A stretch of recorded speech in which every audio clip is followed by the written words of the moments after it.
Class 10 Biology, Chapter Heredity and Evolution, Video number 4.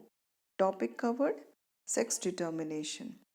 Different species make use of different strategies for establishing whether the individual is going to develop into a male or a female. For example, in some reptiles, you find that the temperature at which the fertilized egg is incubated, that determines whether the individual or the egg will be like when it hatches, will it be a male or a female. In certain other animals, like in case of snails, they keep on changing their sex. This means that in these individual, that is in some reptiles and snails, there are environmental factors that determine the sex, and the sex is not genetically determined. But in case of human beings, the sex of an individual is genetically determined. We human beings, as you all know, we have got 23 pairs of chromosomes. Why we say it as we have 23 pairs of chromosomes? Because if we make a study of all the chromosomes that are there in our cells, you'll find there are two chromosomes of each type. That is, chromosomes, they exist in pairs. Now, of these 23 pairs of chromosomes that we have in each of body cells, you find that there are 22 pairs of chromosomes which are perfect pairs. And these 22 pairs of chromosomes, they are called as autosomes.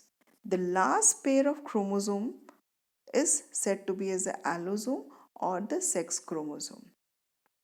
And it all depends upon what is the sex chromosome that an individual has, that will decide whether the individual will be a male or a female.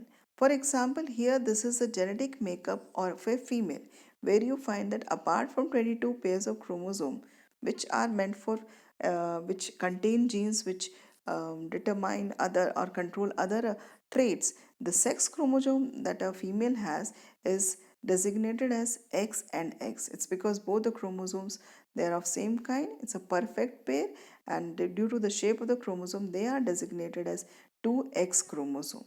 This is the genetic makeup of a female. Whereas in case of a male, you find that the first 22 pairs, they are same as that of a female, but the last pair of chromosome, that is not a perfect pair, it's a mismatch pair. And as you can see in this last pair of chromosome, one is of X type like that of a female, and other is a small chromosome with lots of non-functional genes also. This is designated as Y. So males have an X chromosome and a Y chromosome. Now, what is going to be the sex of a young one after fertilization? It depends upon what kind of male gamete is going to fertilize the egg, right? Now, as already stated, that males or the father, in case of human beings, the males, they have got 22 pairs of chromosomes plus X and Y chromosome as a sex chromosome, whereas a female, she has 22 pairs of chromosome plus X and X as the sex chromosome.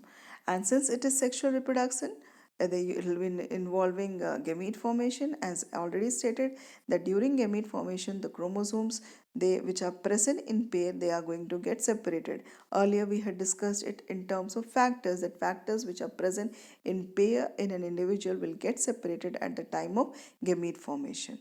So here the male parent, when you see, the male parent produces two types of gametes.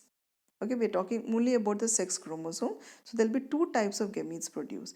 50% of the sperms, which is a male gamete, will carry X chromosome, and 50% of the sperms will be carrying the Y chromosome, because the genotype of male is X and Y.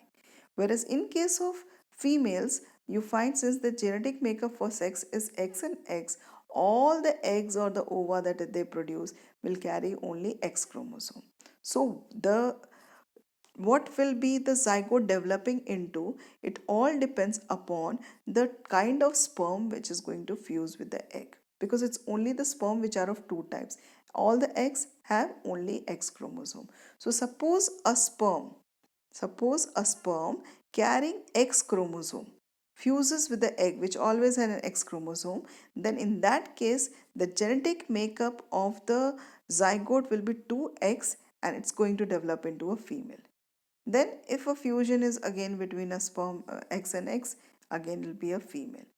If suppose a sperm carrying Y chromosome fuses with the egg which always have an X chromosome, then in that case the genetic makeup of the zygote will be X and Y, and so it's going to develop into a male because XY is the genetic makeup of the male. So from this you can see here that it is the chances of the zygote to develop into a male or a female is 1:1, or it is 50-50%, right?